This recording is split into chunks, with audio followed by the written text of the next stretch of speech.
घातक है और उसका धुआं भी। ये सच है क्या? धूम्रपान आपके लिए हानिकारक है और आपके चाहने वालों के लिए भी। पापा क्या हुआ? फिक्र मत करो बेटा, अब हम धूम्र मुक्त रहेंगे। पापा अब सबसे प्यारे हो। दूसरों को आपके धूम्रपान करने की कीमत न चुकाने दें। धूम्रपान पड़ेगा महंगा। राष्ट्रीय स्वास्थ्य मिशन, स्वास्थ्य विभाग हरियाणा द्वारा जनहित में जारी। नमस्कार, आकाशवाणी चंडीगढ़ से प्रादेशिक समाचारों के साथ मैं निधि मुंजाल। पहले इस बुलेटिन के मुख्य समाचार। केंद्र में कल नई सरकार के शपथ ग्रहण समारोह की तैयारियां जोरों पर। भारत के पड़ोसी देशों और हिंद महासागर के नेता विशिष्ट अतिथि के रूप में प्रधानमंत्री नरेंद्र मोदी और मंत्रिपरिषद के शपथ ग्रहण समारोह में भाग लेंगे। हरियाणा के मुख्यमंत्री नायब सिंह ने HSSC के नए अध्यक्ष हिम्मत सिंह को दिलवाई शपथ और हरियाणा के मुख्यमंत्री नायब सिंह ने राज्य में 50,000 नई नौकरियों की घोषणा की। अब समाचार विस्तार से। केंद्र में नई सरकार के शपथ ग्रहण समारोह की तैयारियां जोर शोर से चल रही हैं। राष्ट्रपति द्रौपदी मुर्मू ने NDA संसदीय दल के नेता नरेंद्र मोदी को नई सरकार के गठन के लिए आमंत्रित किया है। शपथ ग्रहण समारोह कल शाम 7:15 पर राष्ट्रपति भवन प्रांगण में होगा। राष्ट्रपति द्रौपदी मुर्मू श्री नरेंद्र मोदी और उनकी मंत्रिपरिषद के सदस्यों को पद और गोपनीयता की शपथ दिलाएंगी। श्री मोदी ने कल राष्ट्रपति से मुलाकात की और नई सरकार बनाने का दावा पेश किया। इससे पहले भारतीय जनता पार्टी के अध्यक्ष जगत प्रकाश नड्डा के नेतृत्व में NDA के एक प्रतिनिधिमंडल ने भी राष्ट्रपति से मुलाकात की और एक पत्र सौंपा, जिसमें कहा गया था कि नरेंद्र मोदी को भाजपा संसदीय दल का नेता निर्वाचित किया गया है। NDA के घटक दलों की ओर से समर्थन पत्र भी राष्ट्रपति को सौंपा गया। राष्ट्रपति भवन के बाहर श्री मोदी ने कहा कि NDA एक सुदृढ़, स्थिर और विकासोन्मुख सरकार का गठन करेगी। श्री नरेंद्र मोदी के तीसरी बार प्रधानमंत्री पद के शपथ ग्रहण समारोह में भाग लेने के लिए पड़ोसी देशों के विभिन्न नेताओं को आमंत्रित किया गया है। पड़ोसी राज्यों और हिंद महासागर क्षेत्र के नेता समारोह में विशिष्ट अतिथि के रूप में शामिल होंगे। समारोह में भाग लेने के लिए नेता राजधानी पहुंचने लगे हैं। विदेश मंत्रालय ने बताया कि श्रीलंका के राष्ट्रपति रानिल विक्रमसिंघे, मालदीव के राष्ट्रपति डॉक्टर मोहम्मद मुइजू, सेशल्स के उपराष्ट्रपति अहमद अफीफ और बांग्लादेश की प्रधानमंत्री शेख हसीना शपथ ग्रहण समारोह में भाग लेंगे।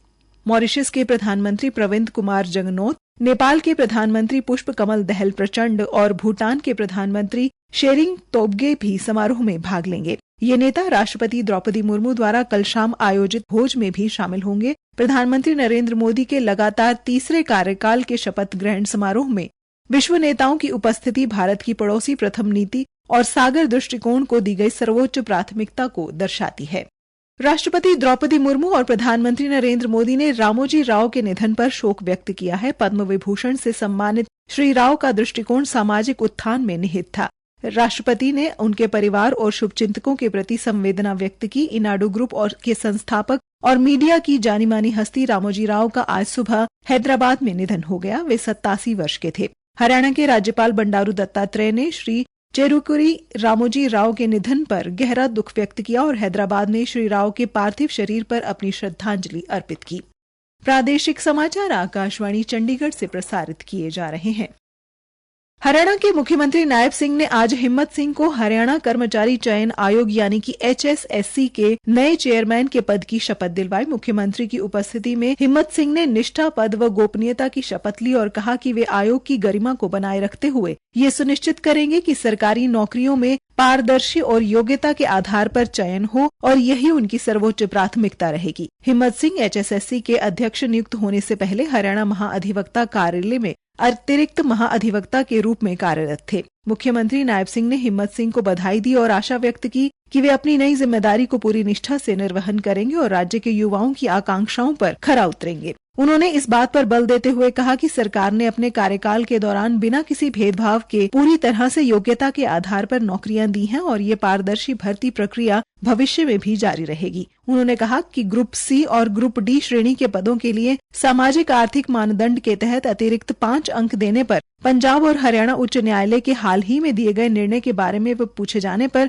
मुख्यमंत्री ने कहा कि माननीय न्यायालय की पहली पीठ ने गरीब परिवार के लोगों को लाभ पहुंचाने के उद्देश्य से इस मानदंड को सही ठहराया था। हालांकि अगली पीठ का दृष्टिकोण अलग हो सकता है। उन्होंने कहा कि राज्य सरकार उम्मीदवारों के हितों की रक्षा के लिए प्रतिबद्ध है। हम जल्द ही इस मामले को सर्वोच्च न्यायालय में पेश पेश करेंगे और युवाओं को न्याय सुनिश्चित करने के लिए इसकी पुरजोर वकालत करेंगे। हरियाणा के मुख्यमंत्री नायब सिंह सैनी ने राज्य के युवाओं के लिए एक महत्वपूर्ण घोषणा करते हुए कहा कि शीघ्र ही विभिन्न श्रेणियों में 50,000 पदों के लिए भर्ती प्रक्रिया शुरू की जाएगी। इसके अलावा युवाओं को ग्रुप डी की नौकरियां भी दी जाएंगी। मुख्यमंत्री की ये घोषणा हरियाणा में रोजगार के अवसर प्रदान करने और युवा पीढ़ी की आकांक्षाओं को पूरा करने के लिए सरकार द्वारा किए जा रहे प्रयासों का हिस्सा है। मुख्यमंत्री ने कहा कि सरकारी नौकरियों के लिए पारदर्शी भर्ती प्रक्रिया की प्रणाली को जारी रखा जाएगा। कैथल पुलिस लाइन में 1 दिवसीय सेमिनार का आयोजन किया गया, जहां कैथल पुलिस के अनुसंधान अधिकारियों ने 1 जुलाई से लागू होने वाले नए 3 कानूनों के संबंध में प्रशिक्षण प्राप्त किया। सेमिनार में प्रशिक्षण देने का कार्य जिला न्यायवादी जय भगवान गोयल द्वारा किया गया। उन्होंने भारतीय न्याय संहिता, भारतीय नागरिक सुरक्षा संहिता और भारतीय साक्ष्य अधिनियम में किए गए परिवर्तनों बारे विस्तार से बताया। उन्होंने बताया कि भारतीय दंड संहिता को अब भारतीय न्याय संहिता के नाम से व दंड प्रक्रिया संहिता को अब भारतीय नागरिक सुरक्षा संहिता के नाम से जाना जाएगा। उन्होंने वहां पर उपस्थित सभी अनुसंधान अधिकारियों को इन कानूनों से हटाई गई धाराओं और ऐसी सभी धाराओं के बारे में विस्तार से बताया जिनमें बदलाव किया गया है या जो नई जोड़ी गई हैं। उन्होंने बताया कि किस धारा का स्थान अब किस धारा ने ले लिया है और उसके संबंध में क्या दंड निर्धारित किया गया है। 1 जुलाई से सभी अनुसंधान अधिकारियों को इन कानूनों के अनुसार ही कार्य करना होगा। अनुसंधान अधिकारियों द्वारा पूछे गए सवालों का स्पष्टता के साथ जवाब दिया। उन्होंने सभी का हौसला बढ़ाते हुए कहा कि कोई भी अधिकारी नए कानूनों को लेकर घबराए नहीं, क्योंकि आने वाले दिनों में इस प्रकार के कई सेमिनारों का आयोजन कर सभी को 1 जुलाई तक सभी सही ढंग से प्रशिक्षित किया जाएगा।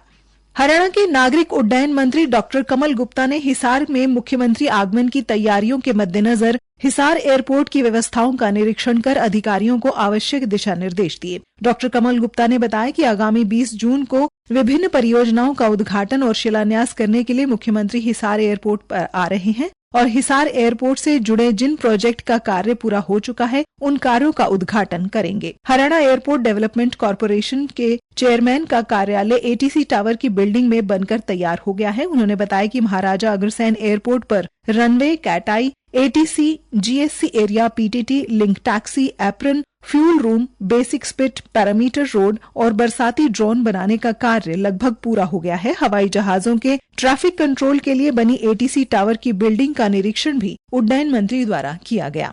हरियाणा राज्य विधिक सेवा प्राधिकरण के निर्देशानुसार कल सुनारिया स्थित जिला जेल परिसर में लोक अदालत का आयोजन किया गया। इस लोक अदालत की अध्यक्षता जिला विधिक सेवा प्राधिकरण के सचिव एवं सीजेएम अनिल कौशिक ने की। उन्होंने जेल लोक अदालत में विभिन्न फौजदारी मुकदमों की सुनवाई के दौरान 19 कैदियों को तुरंत रिहाई के निर्देश दिए। सीजेएम ने कहा कि किसी भी आरोपी का ये संवैधानिक अधिकार है कि अदालत में सुनवाई के दौरान उसे अपने बचाव का मौका मिले। अंत में मुख्य समाचार एक बार फिर।